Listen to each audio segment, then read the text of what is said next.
है, लड़ना ही है तो मर्दों की तरह लड़े ना, मर्दों की तरह क्यों लड़ रहे हो? नस्बी लेके आएंगे, अगर लेके आए तो कांटे पे धौड़ा लिख देना, राम मलिक अमर रहे, चौधरी मांगेराम मलिक अमर रहे। चौधरी मांगेराम मलिक जी की 109वीं जयंती पर उपस्थित सभी हमारे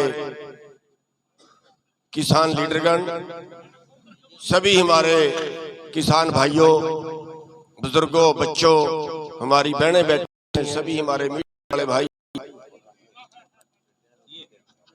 सबसे पहले चौधरी मांगेराम मलिक जी के चरणों में नमन करते हैं और उन्हीं के सानिध्य में हमें यूनियन में आने का मौका मिला था। उन्हीं के टाइम में हम 1992 में यूनियन में शामिल हुए थे और उनके साथ जेल में भी एक बार गए हैं, अरेस्ट कर लिया था चंडीगढ़ के अंदर। बहुत नेक दिल इंसान थे और अंदर से बोलते थे। कई बार मैंने उनको स्टेज पे बोलते दर्द में उनकी आंखों में आंसू देखे हैं, अंदर से बोलते थे, फ्रेब नहीं था। हमारे भाव 1970 से आज तक, 1967 से आज तक 29 गुना बढ़े हैं। कर्मचारियों की तनख्वाह 500 गुना बढ़ चुकी है, व्यापारियों की आमदन 2000 गुना बढ़ चुकी है। आज हमारे 33 किसान रोजाना आत्महत्या करते हैं। आज 9 लोगों के पास 50 करोड़ लोगों के बराबर संपत्ति है। आज और बेरोजगार रोजाना आत्महत्या करते हैं। आज हरियाणा को छोड़ के हरियाणा का युवा विदेशों को भाग रहा है और हम कहते हैं हम राजनीतिक रहेंगे। रहिए, 100 साल तक रहिए, अगर आप इससे 2 कदम आगे बढ़ जाओ तो पिटे मुझे। जितना बड़ा आंदोलन आपने लड़ा, उससे बड़ा आंदोलन हमने अपनी जिंदगी में नहीं देखा। आपने देखा हो तो मेरे को पता नहीं।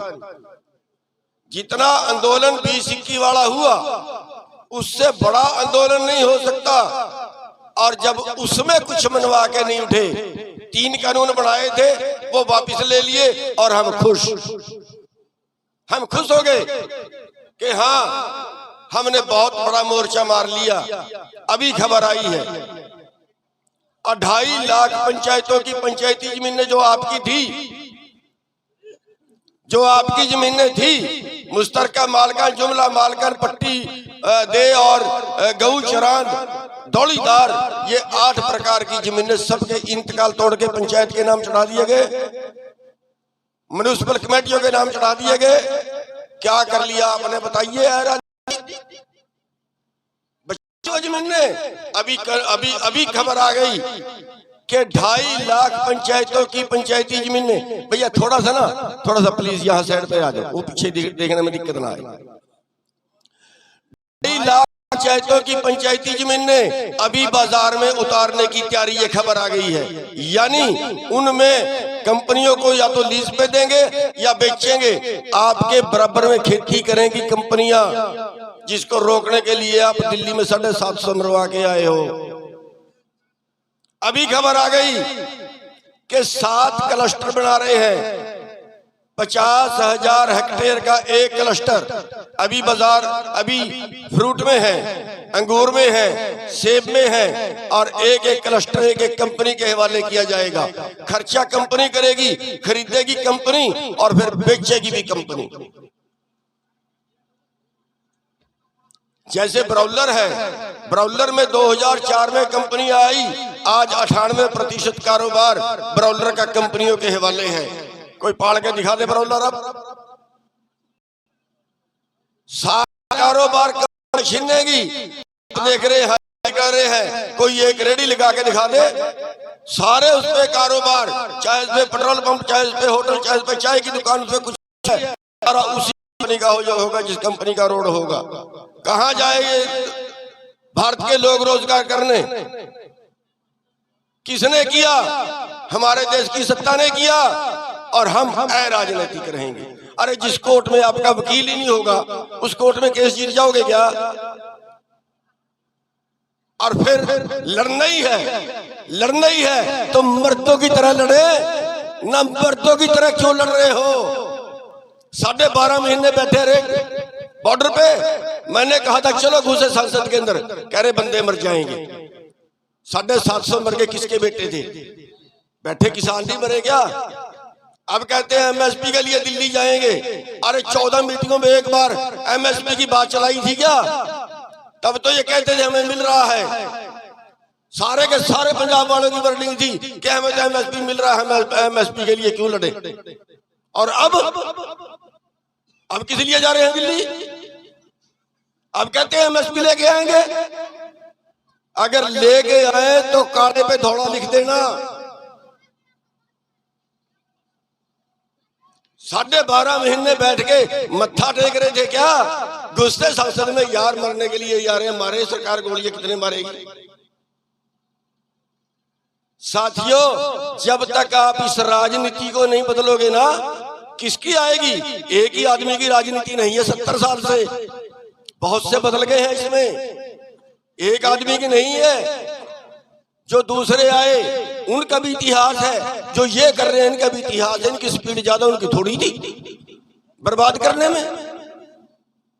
अरे देश को बर्बाद किया किसने? देश को बचाएगा कौन? सर छोटू राम को समझ नहीं थी क्या कि वो राजनीति में गए थे? चौधरी चरण सिंह को समझ नहीं थी क्या वो राजनीति में गए थे? वो नहीं जानते थे आंदोलन करने?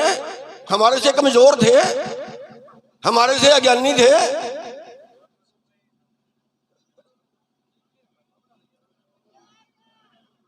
साथियों, हम मरेंगे यहीं, अराजनैतिक रह के ही मरेंगे। 65% के वोट के मालिक भिखारी। अरे कहते हैं वोट से राज बनता है, क्यों? आप नहीं बना सकते अपना। 65% वोट के मालिक, 35% वाले का राज, 65% वाला भिखारी।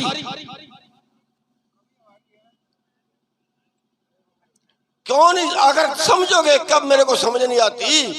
अरे 40-40 साल से लोग लड़ रहे हैं, 30-30 साल से लोग लड़ रहे हैं। कितने मरवा दिए हमने, कितने अपंग हो गए गोलियों से, कितनों ने मुकदमे झेल लिए, कितनों ने जेलें काट ली।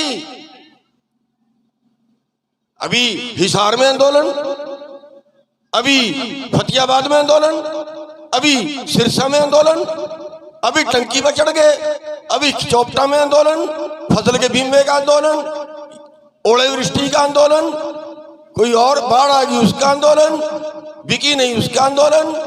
अभी धान आपकी मैगी बिकनी थी, बाहर चावल जाना बंद कर दिया। किसने किया?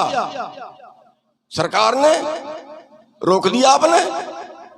अभी गेहूं का रेट ज्यादा मिलना था, बाहर से मंगा ली, रोक लिया आपने। अभी सरसों का रेट ज्यादा मिलना था, अभी बाहर से मंगा लिया तेल, रोक लिया आपने। 4000 बिकेगी सरसों आपकी। अरे कहां लड़ोगे? लड़िए, कौन रोकता है लड़ने से? खूब लड़िए, लेकिन राजनीति में जाने से क्या सांप काटता है? लड़िए, आंदोलन लड़ने से कौन रोकता है? वहां जाके आंदोलन नहीं लड़ सकते। अब कांग्रेस के किसी ने हाथ बांध दिया, वो आंदोलन नहीं लड़ सकती। चौटाला के हाथ बांध दिया, वो आंदोलन नहीं लड़ सकता। कौन सी पार्टी के पाबंदी लगा दी कि वो आंदोलन नहीं लड़ सकते? लड़िए, सब लड़ सकते हैं, आंदोलन खूब लड़िए। आंदोलन तब का काम है जब वोट का टाइम ना हो। जब वोट का टाइम हो तब अपनी वोट को बांध लो। 1 साल में ना बात सारी माननी जाए तो बता देना, कर लो फैसला आप कि हाँ हम सारे किसान एक जगह पे वोट देंगे, सारे एक जगह पे देंगे। करिए एकता। वोट पाने जाते हो, फिर ये हम 20 जगह क्यों पाते हैं? कोई हमारे बीच में किसी पार्टी का एजेंट है, कोई किसी पार्टी का एजेंट है, उन एजेंटों ने मारे हम। वो कहते हैं ये राजनीतिक रहने चाहिए किसान यूनियन वाले। क्यों? अगर चले गए तो हमारी धज्जियां उड़ा के रख देंगे। इसलिए कहते हैं राजनीतिक रहना चाहिए किसान यूनियन को। दूसरे देश से आगे बसे हैं क्या?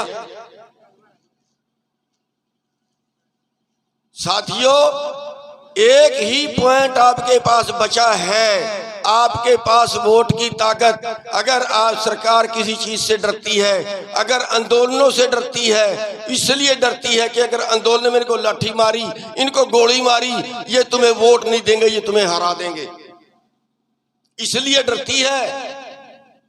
लेकिन हरा के करोगे क्या? हमारे साथ वो होता है कि एक आदमी था, वो कब्रें खोदता था और उससे मुंह में वो चांदी का रुपया डालते थे। पुराने टाइम में वो चांदी का रुपया निकाल लेता था, वो चद्दर उतार लेता था, उसी से परिवार चलाता था। जब वो मर गया, परमात्मा के पास गया, धर्मराज के पास गया, जो पहले मुर्दे थे उन्होंने उसका बहिष्कार कर दिया। इसको किनारे कर दो, ये कफन चोर है। जब उसको किनारे कर दिया, वो रात को अपने लड़के के सपने में आया। उसने अपने लड़के को कहा कि मैंने सारी उम्र तुम्हारे लिए कफन चोरी किया है, अब मेरा बहिष्कार कर दिया है, तुम मुझे बचा सकते हो। उसने कहा हम कैसे बचाएं, आप तो वहां बैठे हो। उसने कहा जैसे मैं कफन चोरी करता था वैसे ही कफन उतारना, वैसे ही मुंह में से रुपया निकालना और रुपया निकाल के मुंह में ठोक देना। बस ये काम शुरू कर दे, आगे तो मैं देख लूंगा।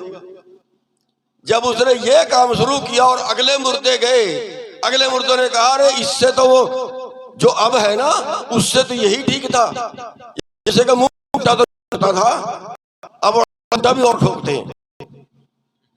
जिस बदलोगे वो खुंटा ठोके। बीजेपी क्यों बनाई थी आपने?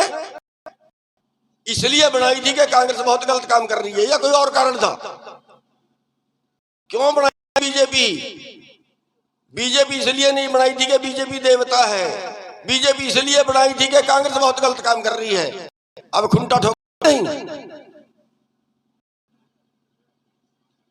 साथियों, कोई इलाज नहीं है। राजनीति से जुड़े लोग ये सोचते हैं कि अगर ये किसान लीडर राजनीति में आ गए, सर छोटू राम अकेले ही गया था, अंग्रेज सरकार की जड़ें हिलाई थी।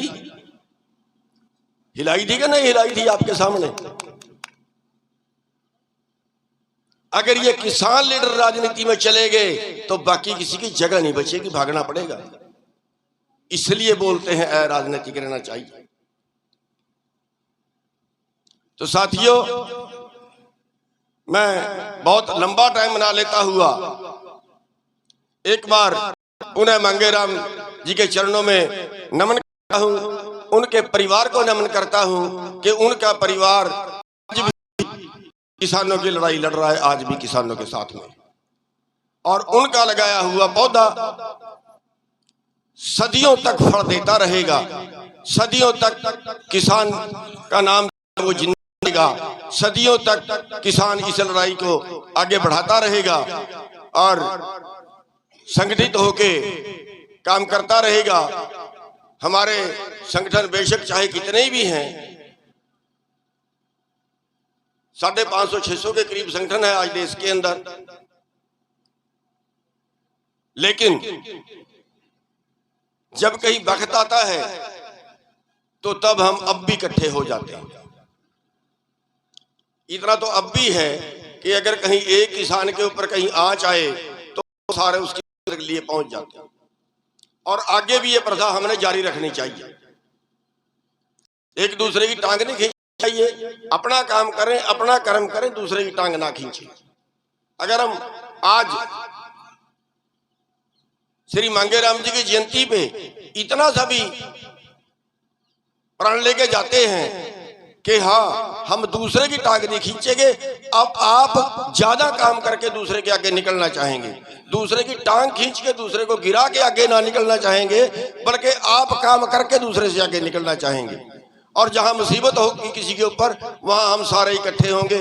अगर इतना सा भी हम आज प्रण लेके जाएं तो भी शायद आज की जो ये सभा है इसको सफल माना जाए। तो साथियों, हम एक बार पुनः मांगेराम जी के चरणों में नमन करते हैं और उनके परिवार को, इस मिट्टी को नमन करते हैं जिन्होंने देश के लिए ऐसा सपूत पैदा किया जिसका नाम हरियाणा नहीं पूरे देश के अंदर हमेशा जिंदा रहेगा। आप सभी का बहुत बहुत धन्यवाद।